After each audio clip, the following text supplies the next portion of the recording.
এখন ফাইনাল যেটা ওইটা মানতে হবে না আপনাকে। সুবিধা মতো নিজেরটা মাইনে নিলেন, আর সুবিধা না হইলে মানবেন না। এই সুবিধাবাদী ধর্ম তো চলবে না। আপনাকে চূড়ান্ত শরীয়ত সম্পর্কে জেনে তারপরে মানতে হবে।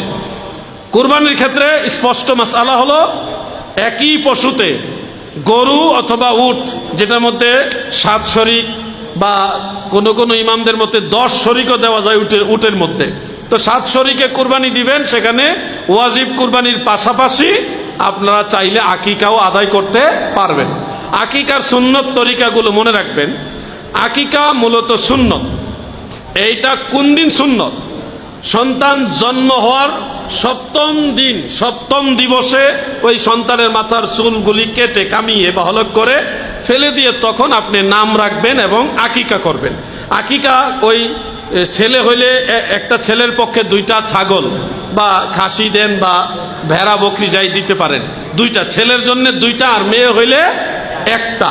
যদি সামর্থ্য না থাকে, তৌফিক ভালো না থাকে, তাহলে আপনি ছেলের জন্য 1টা ছাগল আকিকা দিলেই আদায় হয়ে যাবে। এটা হলো তৌফিক না থাকলে। সামর্থ্য থাকলে আপনি ছেলের জন্য 2টা ছাগলই জবাই করবেন।